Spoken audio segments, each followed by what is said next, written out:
nuevamente estar con ustedes, hermanos, nuestros agentes de pastoral y gente de buena voluntad que esté conectándose o conectada pues a nuestra página de la parroquia de YouTube.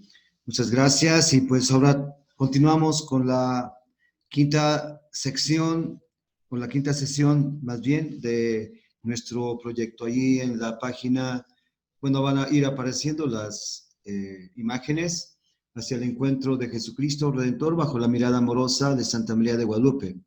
Fue en la conferencia del Episcopado Mexicano. Ellos nos presentaron este proyecto global de pastoral 2031-2033.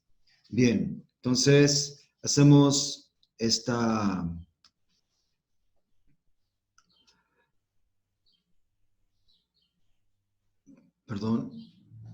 máquina, ahí va.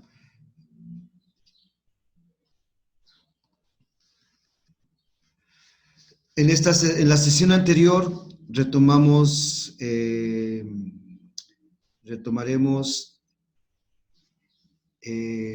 vimos más bien los incisos A y B de esta segunda parte, que nos presentaba sobre todo,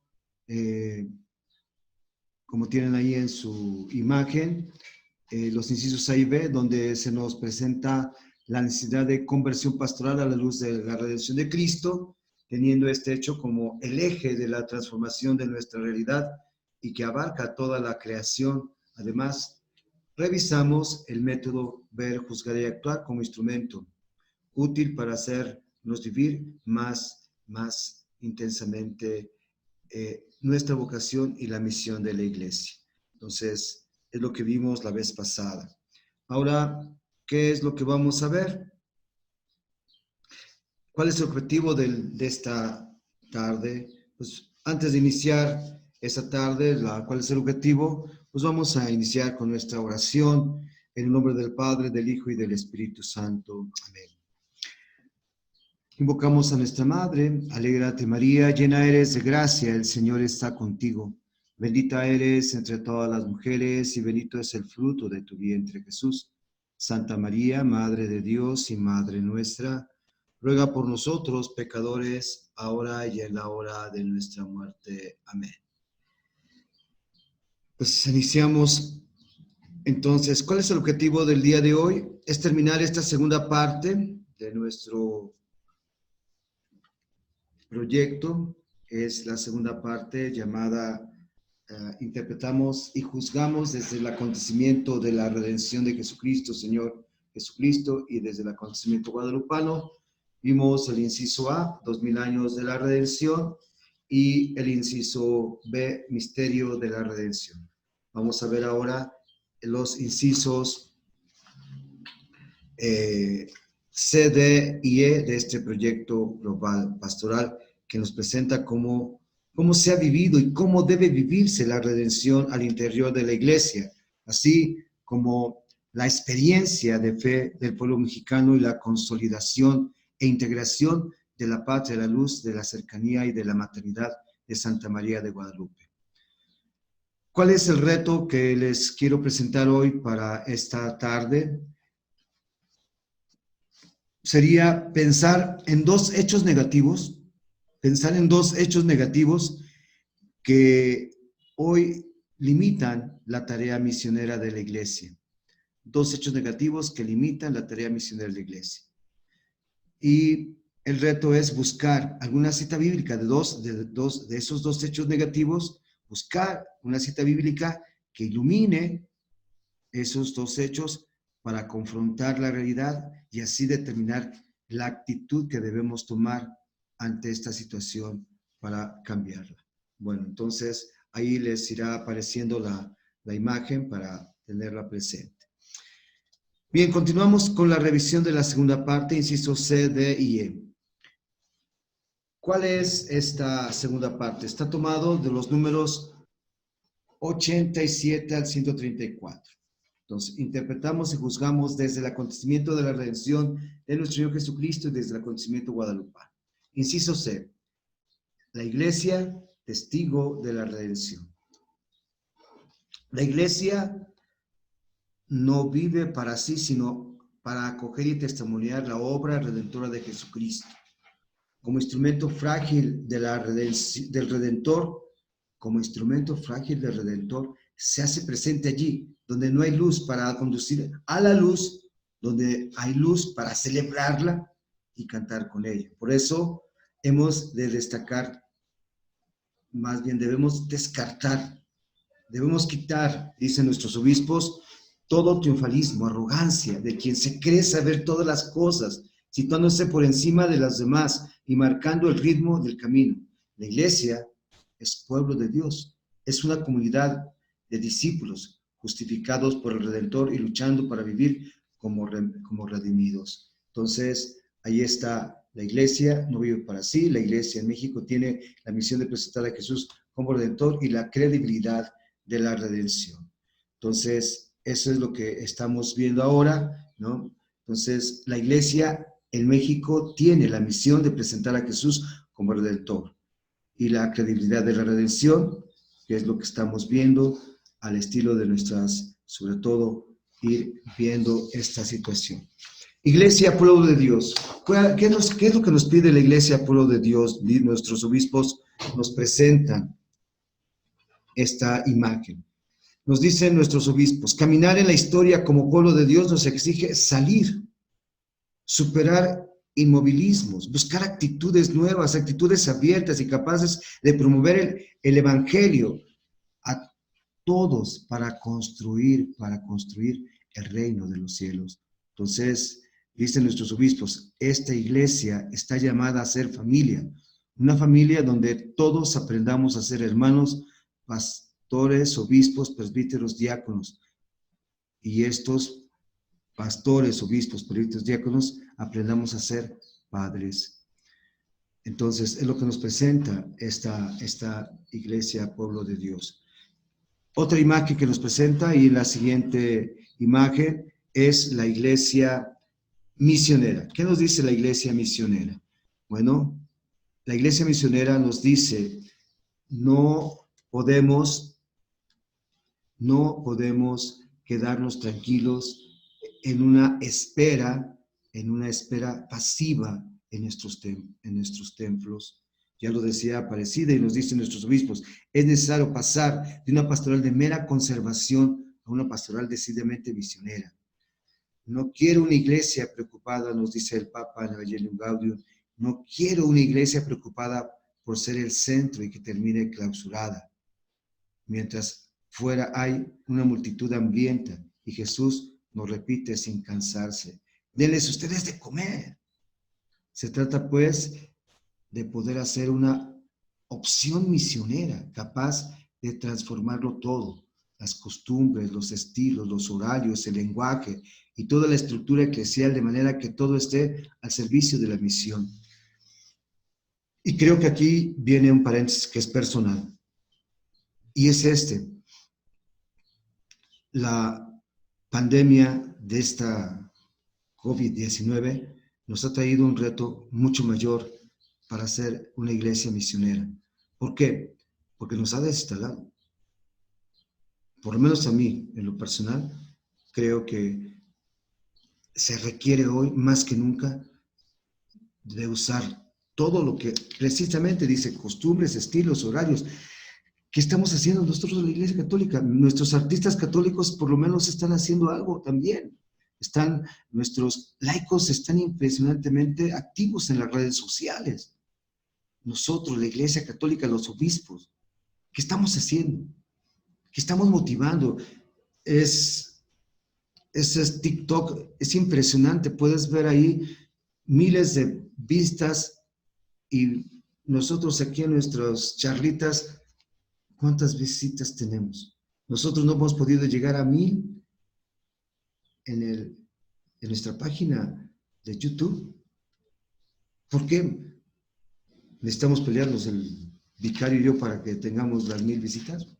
¿Qué tenemos que hacer? Tenemos muchos sacerdotes que están trabajando ya desde hace tiempo con esto y ahí está la iglesia misionera. Tenemos esa iglesia misionera. Por eso, bueno, cierro este paréntesis para decir que necesitamos esta iglesia misionera. Pasamos al otro elemento, iglesia eucarística. Este es un elemento muy importante, muy importante. La iglesia eucarística, una iglesia en salida, consciente de la misión que el Señor le encomendó, es una iglesia que se construye en la comunión y en la sinodalidad. Entonces, el camino de la sinodalidad es el camino que Dios espera de una iglesia del tercer milenio. Por eso, la iglesia, además de ser comunión, exige la corresponsabilidad y la participación de todos en la tarea común, de todos. Esto es una iglesia eucarística. Nuestro anuncio, testimonio, celebración de fe, que emana de la Eucaristía, se manifestará en plenitud en este espíritu sinodal y de comunión. No podemos ser ajenos a las periferias geográficas y existenciales que nos demandan salir de nuestra zona de confort. Vuelvo a hacer un paréntesis. En esta zona que me toca a mí, ¿qué estoy haciendo por la tarea de todas nuestras generaciones? Yo les digo a las personas adultas que vienen a misa, ¿dónde están sus hijos? En México, ¿dónde están sus hijos que no asisten a la iglesia? Cuando mueran ellos, ¿con quiénes vamos a quedar? Estamos haciendo esta Eucaristía, de la gente que asiste a la Eucaristía, esa parte sinodal y esa parte sobre todo de comunión. Bueno, pues ahí está la tarea es un reto muy grande.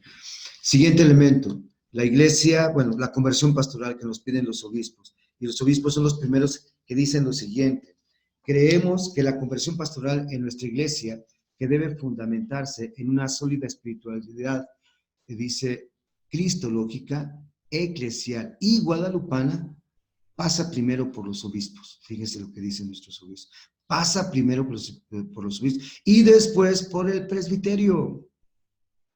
Por lo que nos proponemos ser pastores en salida, dicen nuestros obispos. Entonces, la conversión que anhela nuestro corazón surge también de la comprensión profunda sobre qué es evangelizar, cómo se evangeliza y cuál es su fin. Este es el reto. Este es mi comentario. Este es el reto, la conversión pastoral, ¿en qué consiste? Estamos poniendo criterios pastorales para primera comunión, para confirmación. ¿Y qué hacemos los pastores, los que estamos con el pueblo? Nos conformamos con lo mínimo. No, tenemos que buscar convencer. El obispo, nuestro obispo don Domingo, nos ha repetido constantemente: convence. Y creo que los primeros que tenemos que convencernos somos nosotros mismos en esta tarea de la conversión pastoral. Bien, otra imagen, el segundo que está ahí con amarillo, oasis de misericordia. Este oasis de misericordia, ¿qué es? Que todos nuestros espacios eclesiales sean verdaderos oasis de misericordia. ¿Y en qué consiste? Un trato respetuoso, palabra amable, escucha paciente, la preocupación sincera por el sufrimiento del otro. Son lugares privilegiados para testimoniar la redención de Jesucristo. Ojalá podamos hacerlo, dicen nuestros obispos. Tercer elemento, iglesia pobre y para los pobres. Con firme convicción afirmamos que dicen los obispos, que nuestra vocación de ser iglesia pobre para los pobres significa en el momento presente estar siempre disponibles desde la austeridad de nuestros recursos para servir y manifestar su solidaridad, su solidaridad a los más necesitados. Si verdaderamente, dicen los obispos, hemos partido de la contemplación de Cristo, tenemos que saberlo descubrir, sobre todo en el rostro de aquellos con los que Él mismo ha querido identificarse. Y ya lo dice el texto bíblico de Mateo 25, 35, 36. He tenido hambre y me habéis dado de comer, he tenido sed y me habéis dado de beber, fui forastero y me habéis hospedado, desnudo y me habéis vestido, enfermo y me habéis visitado, encarcelado y habéis venido a verme, nos dicen los obispos. Que Dios, que sale continuamente a nuestro encuentro con su misericordia, despierte en nosotros la alegría y el gusto espiritual de ser pueblo. Bueno, pues ahí está. Y pasamos al inciso D. El inciso D nos habla de a 500 años del acontecimiento guadalupano. a 500 años del acontecimiento guadalupano. Pues hermanos, en el 2031 estaremos celebrando 500 años de las apariciones de Santa María de Guadalupe.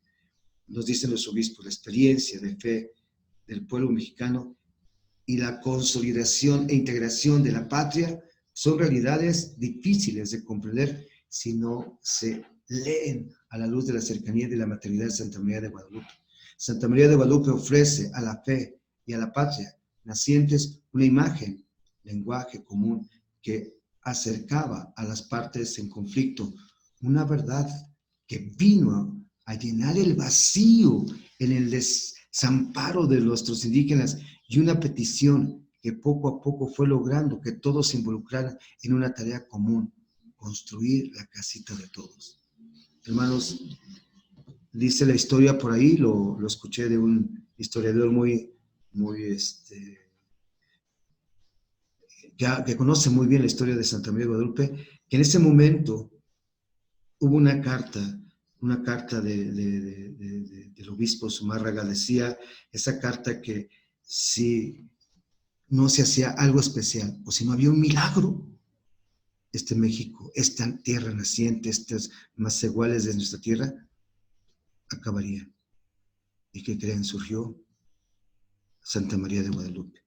Y es construyendo su casita. Y aquí está, construyendo la casa de todos, es la imagen que lo personal me ha despertado a mí este documento una gran luz. Dicen nuestros obispos que uno de los grandes retos de la pastoral ha sido el que en el lugar donde se reúne la comunidad, todos nos sintamos en casa, nos dicen los obispos. El Nican Mopogua se lee: mucho quiero, mucho deseo aquí, me levante en mi casita sagrada, en donde lo mostraré, lo ensalzaré al ponerlo de manifiesto, le daré a las gentes en todo mi amor personal, en mi mirada compasiva, en mi auxilio, en mi salvación, dice Santa María de Guadalupe a San Juan Diego en Nican Mopogua. Por eso, hermanos, mucho quiero, mucho deseo que aquí me levante en mi casita sagrada. Y esto es algo que estoy viendo a través de este texto que nuestro obispo nos presenta. Dicen nuestros obispos: queremos refrescar el compromiso de seguir construyendo una casita sagrada. No está terminada esta casa, dice nuestro obispo. Es un lugar donde nadie se siente extraño. Un lugar de encuentro, convivencia, cercanía con los seres queridos. Un lugar donde se comparten las experiencias de vida. Uno de los grandes retos de la pastoral ha sido el que en el lugar donde se reúnen la comunidad, todos nos sintamos en casa. Dicen nuestros obispos: cuando esto no ocurre, cuando no continuamos, cuando no construimos la casita sagrada entre todos, más de uno se sentirá extraño y con mucha facilidad se irá de casa. Y lo estamos viendo. Esto es algo que está sucediendo y está pasando. ¿Por qué? Porque no estamos construyendo la casa de todos. Segundo elemento de esta imagen que tenemos ahí: empoderamiento para evangelizar. Nuestros obispos dicen: en el encuentro de San Juan Diego con la Virgen, él tomó la conciencia de su dignidad y su valor. Dice: no vienen de los hombres, sino de Dios que vive, que Santa María de Guadalupe es portadora. Y San Juan Diego, al reconocerse como hijo amado, puede superar las dificultades y convertirse primero en mensajero de María de Guadalupe y luego en evangelizador con el testimonio de su fe sencilla. Este es el empoderamiento. Juan Diego es el ejemplo de ese empoderamiento, de una experiencia de sentirse amado, acogido, protegido por Santa María de Guadalupe. El tercer elemento de comunión y reconciliación. Como pastores de este pueblo queremos dejarnos tocar por la mirada maternal de Santa María de Guadalupe para que contemplemos en silencio la escucha y la respuesta que nos pide el Padre en el discipulado y la misión. Dice la SEM en un documento que ellos sacaron, dice, llenos de gratitud, hemos vuelto los ojos hacia el momento histórico del primer encuentro que los hombres y mujeres de estas tierras mexicanas tuvieron con Jesucristo a partir del primer anuncio del Evangelio por la iglesia misionera. Hombres de diferentes lenguas, procedencias y culturas extendieron el lenguaje, el gesto, la mirada, el signo elocuente, verdadero y bello, entre las flores y el canto de Santa María de Guadalupe al indio Juan Diego. Bueno, el rostro mestizo de la Virgen de Guadalupe, el rostro mestizo por ahí, es un rostro cuando ustedes puedan contemplarla, este es comentario mío, vean el rostro de Santa María de Guadalupe, dicen los obispos. En el rostro mestizo de la Virgen de Guadalupe vemos la propuesta de un mensaje de comunión. Es posible superar las diferencias entre las razas a través de la paz y la armonía en una sociedad fragmentada como la nuestra. Todos, los obispos, los agentes de pastoral, estamos llamados a trabajar por la unidad. Todos estamos invitados a superar la diferencia que nos lastiman y nos entristecen. Una invitación muy importante de nuestros obispos. Y el último numerito que tienen ahí, sirviendo con diligencia al misterio de la redención, con él y bajo él. Entonces, el acontecimiento, nos dicen los obispos, de Jesucristo incluye la participación de María de Guadalupe, Madre del Redentor. Dios no apareció de la nada entre nosotros, sino que tomó carne en una mujer sencilla, portadora de la esperanza antigua, primera redimida y primera discípula. Acá que comentario personal, tenemos que buscar la manera de dar una verdadera catequesis en evangelización, un anuncio evangelizador a través de la imagen de Santa María de Guadalupe a nuestro pueblo.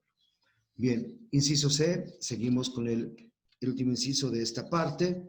Es muy sencillo, es el desafío. Los obispos nos ponen aquí un desafío y dicen nuestros obispos en esta imagen, dicen nuestros obispos, el acercamiento a esta nueva realidad bajo la mirada del misterio de Cristo Redentor y del acontecimiento de Guadalupe nos ha llevado a descubrir un desafío fundamental como Iglesia Católica. A esto hay que añadir lo que estamos viviendo hoy de la pandemia, ¿eh? Y fíjense lo que dicen nuestros obispos.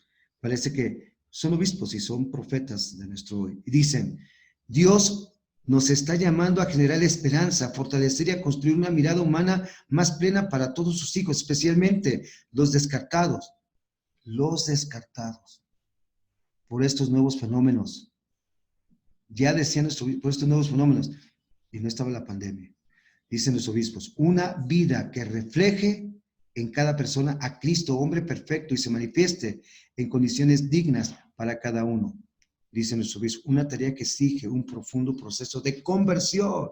Y toman texto bíblico de Marcos 1:15. El tiempo se ha cumplido y el reino de Dios ha llegado. Conviértanse y crean en la buena nueva. Pocas palabras, al buen entendedor, pocas palabras. Es aquí y ahora donde el buen Dios nos pide obispos, presbíteros, diáconos, consagradas y fieles laicos, concretar nuestra respuesta junto a otros hermanos que desde otras trincheras trabajan por este noble empeño. Ahí está, hermanos. Este es el desafío con esta pandemia. Nos unimos a esta manera. ¿Qué desafío tan más grande, hermanos? Así que, en resumen, hermanos, ¿qué hemos visto entonces en estos últimos 3 incisos? La iglesia no vive para sí, sino para acoger y testimoniar la obra redentora de Jesucristo. Esta iglesia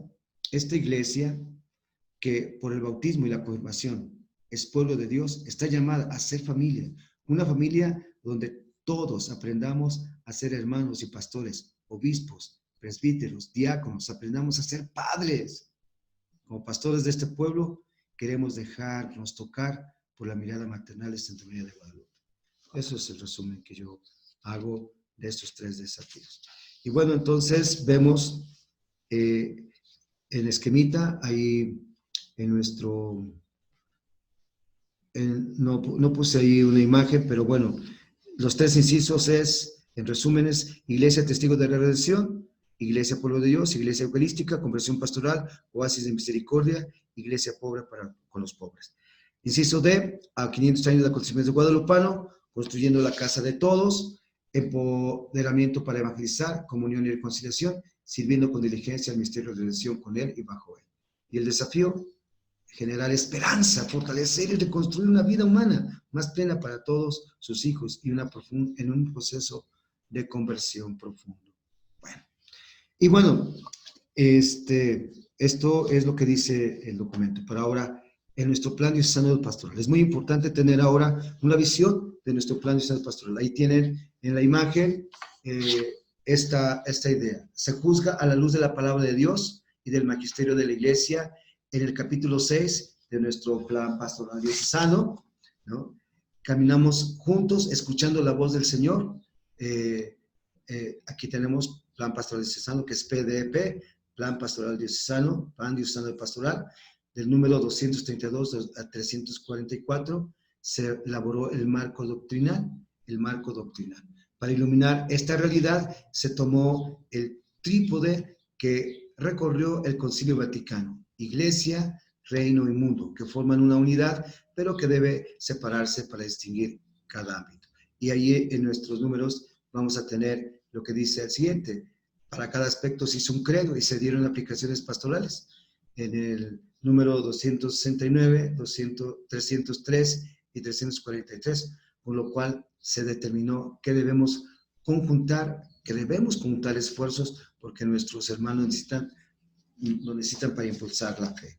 Entonces, ahí tenemos este marco doctrinal, ¿no? El marco doctrinal, ¿qué es el marco doctrinal?